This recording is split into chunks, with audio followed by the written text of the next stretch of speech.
Something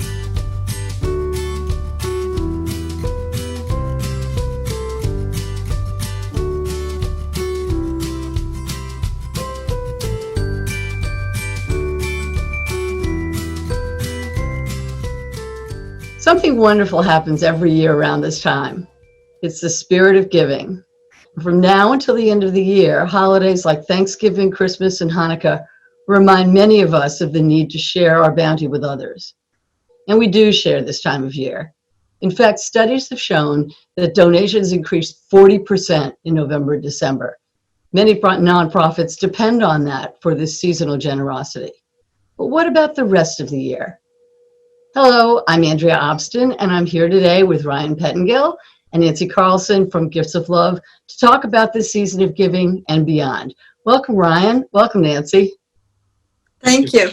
Great to be here. Ryan, Gifts of Love is one of the many organizations that people donate to around the holiday.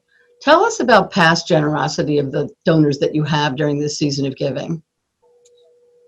Well, this is where, our donors really thrive. It's a time of year when they come out in full force and we're so appreciative of that. In the past, we've had a lot of turkey donations and food rolling around Thanksgiving and Thanksgiving prep, which has been great. It's also a time of year when our donors give financially and understand that we have a lot of services that we provide, and so cash donations are really helpful with some of the other things that we do around our food pantry programs. Nancy, are you already seeing people that want to start these holiday drives? Definitely. We did put a note out on our social media around Thanksgiving. We asked people to donate canned goods and all the items that we add with our turkeys, and the outpouring has already been tremendous. So are you having specifically turkey food drives? We are. We have one this weekend. The Lions Club is doing one at Avon High School on Saturday afternoon. So that really helps us. We're able to get our turkeys, but we want to add to that turkey all the fixings that go along with it. So we've asked different groups to bring canned goods and pie filling and potatoes and things like that to enhance the turkey meal. So I know you have a number of events that happen every year, food drives and things like that. Are those already being planned? Yeah, we've already, as I said, we've had a couple of phone calls around the holidays. So we have a condo association that's doing one. We have a Boy Scout troop that's doing one. So as they reach out to us, which is most helpful, we're able to guide them through the process of how that might work and how that might look. Excellent. I understand you have a guide that helps people too. We do. We have a wonderful food drive packet, if you will, that explains what you should do a week before, 2 weeks before, and that just gives them some guidelines to help in the preparation of their food drive. We're always here to help them. Signage, things of that nature, we're able to supply them with. So if someone wants that kit, how would they go about that?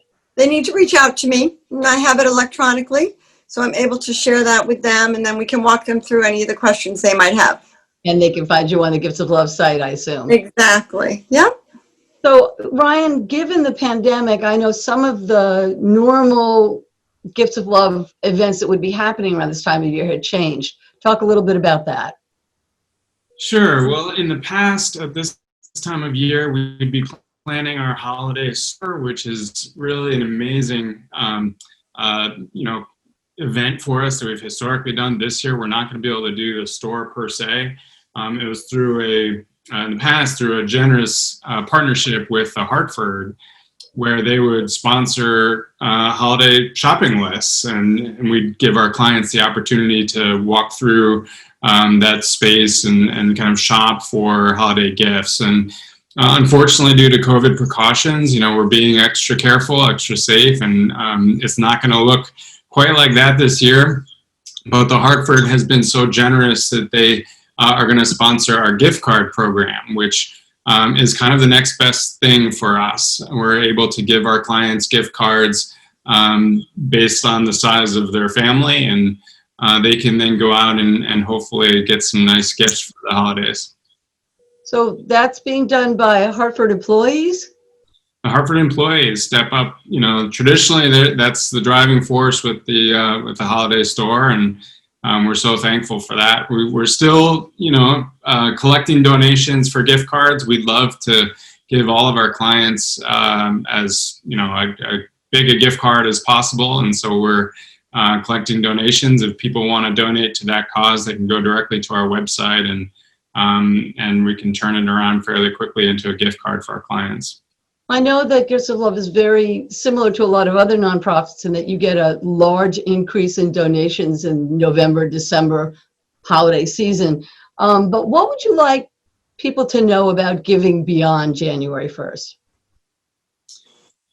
Well, we want to do everything we can to celebrate the holidays and help our clients have a wonderful holiday. And so I don't want to take anything away from that conversation, but I do want to challenge our viewers to think more holistically about what happens the rest of the year. And, zooming out, this isn't just about Gifts of Love. I think just charities in general and philanthropy in general, it really spikes this time of year.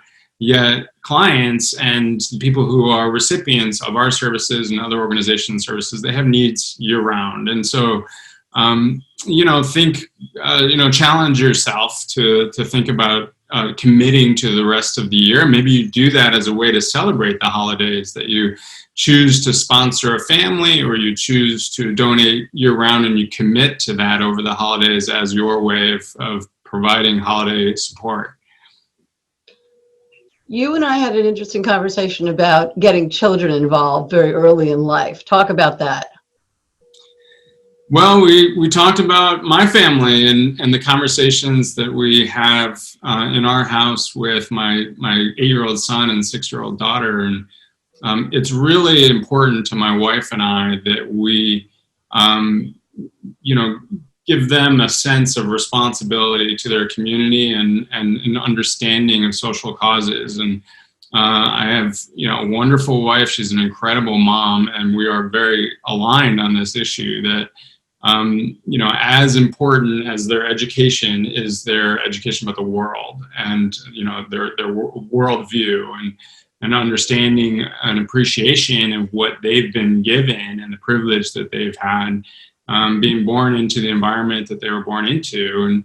And that's really, important as a family. We have these conversations a lot. We have this conversation around the election, and, this is being taped, by the way, the morning after the election.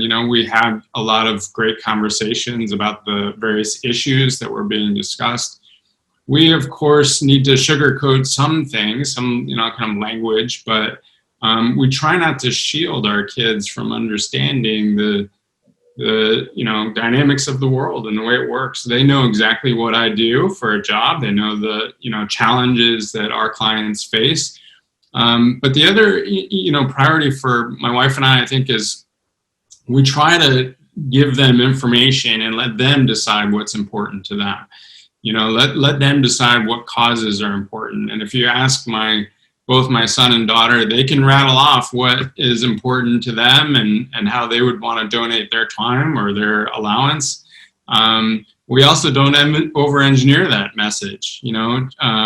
It's sometimes as simple as doing a lemonade stand and raising $5 for, Gifts of Love or whoever the organization is. We don't try to make it too complicated for them because it's some of these issues are really hard to understand.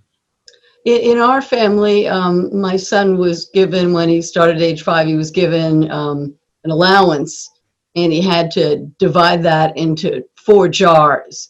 And every week he put $1 into the Good Works Fund.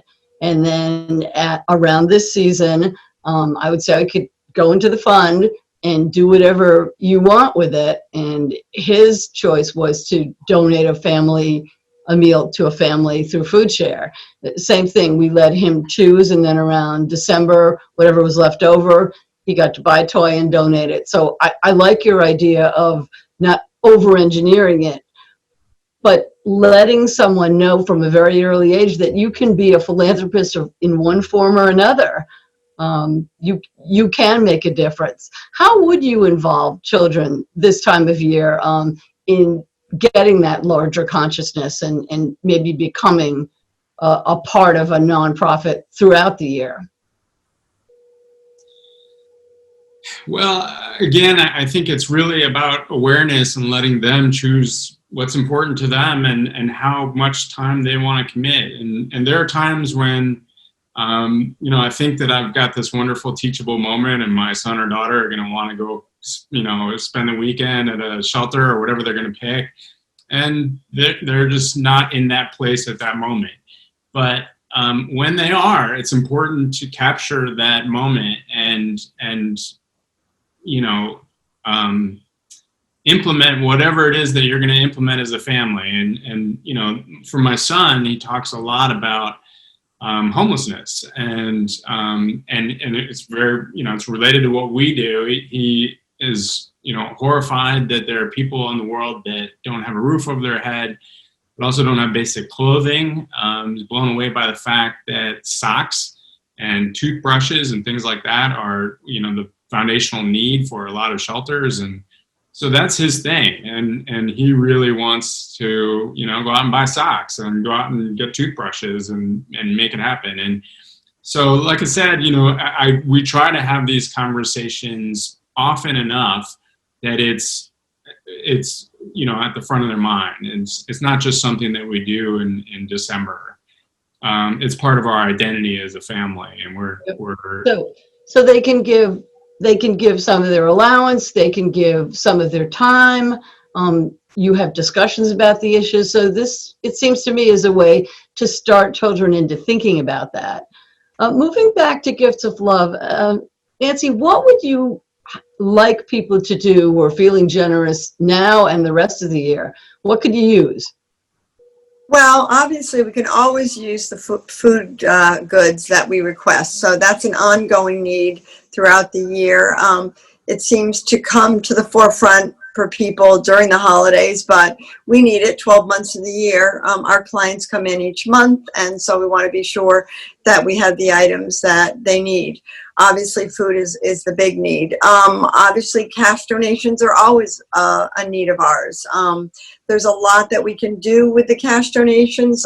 We can buy food with it and help our clients that way. Obviously, during this time of year, turkeys and things of that nature, we try to supply them with, so that's helpful. We did talk this morning about what does it really cost us in terms of dollar amounts to feed a family generally. And I think in looking at our numbers, we came up with it's about $140 a week for a family of 4 to eat. We can stretch that money a little bit. We're able to take that money and go through Food Share and buy things there that will stretch that money much more than just going to a regular grocery store. During the holidays, obviously, I think Ryan has mentioned this, we are going to need gift cards. In the past, I've worked on setting up that holiday store for them to come and select what they need and want for their family. Due to the pandemic, we are going to just be giving out gift cards.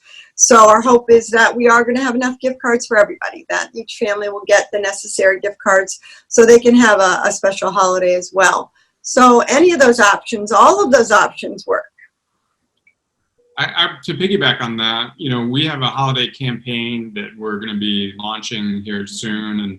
And the spirit of that campaign is, of course, to support our clients over the holidays, but also to expand our capacity to serve them, more of them, and to, go wider and deeper with our impact this next year. So, if you think of kind of real examples of what I'm talking about, food is great. We always need food donations.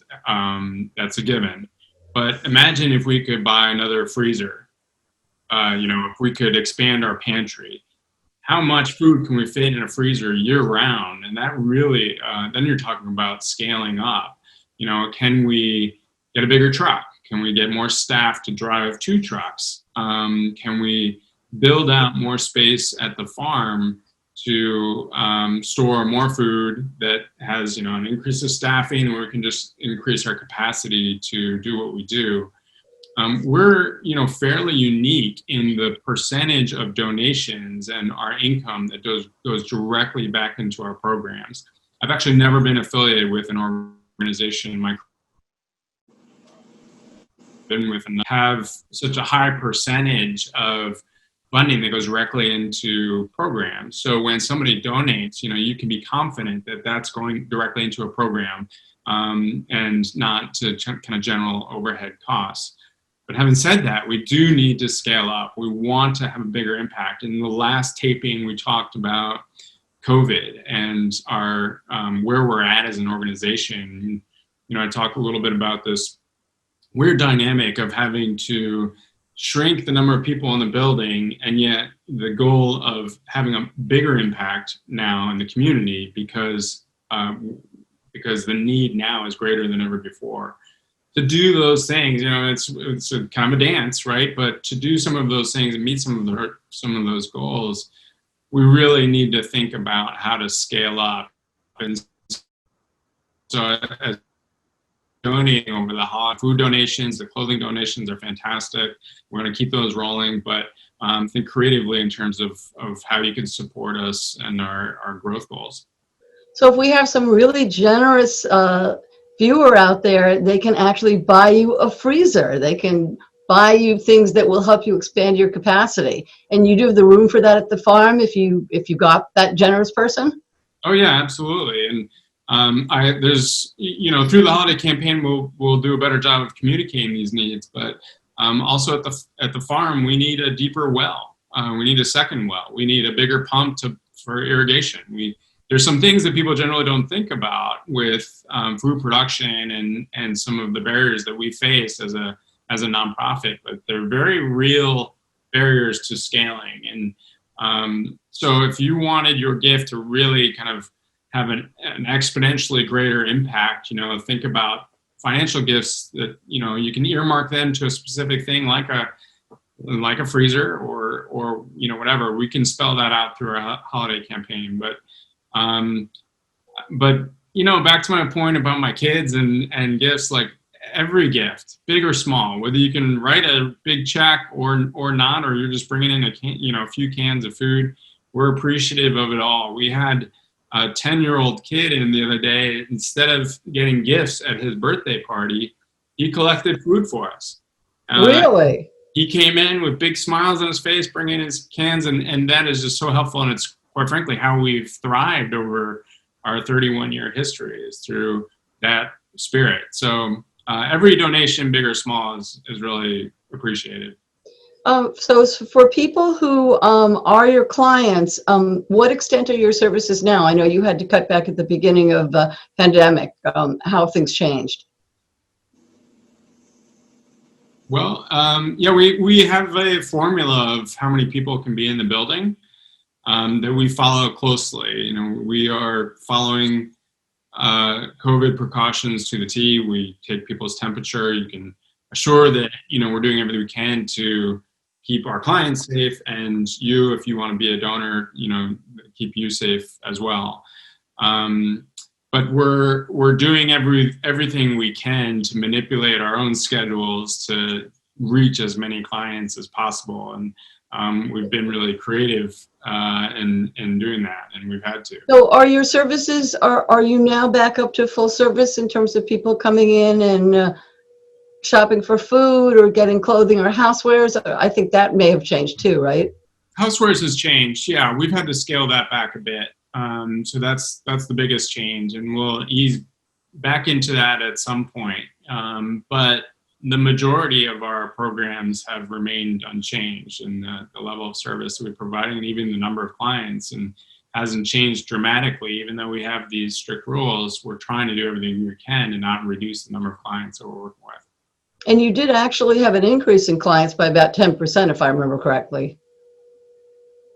Yeah, we talked about this in the last segment a bit, that we challenged ourselves to scale up, and it's a unique time to do that as we're talking about how many people can fit in the building. But we've had to be creative. The Hartford office is doing really well. That's grown considerably in the last couple of years, and we're really trying to invest our time and energy into how to scale up there, especially because there's just so much potential and there's so much need in Hartford. Well, Brian, I want to thank you, and Nancy, I want to thank you, and I hope for those of you who are watching, we've given you some ideas on how you can celebrate the holidays by giving to Gifts of Love and maybe making a commitment for a year-round donation. I hope we've gotten your creative juices flowing about getting your kids involved. If you have some ideas that you'd like to share with Ryan or Nancy about helping out, you can go to giftsoflovect.org. That's their website. I thank you very much for joining us. Have a warm and safe and happy Thanksgiving, however we modify it this year. And we will see you next time on Gifts of Love in the Community. Thank you for joining us.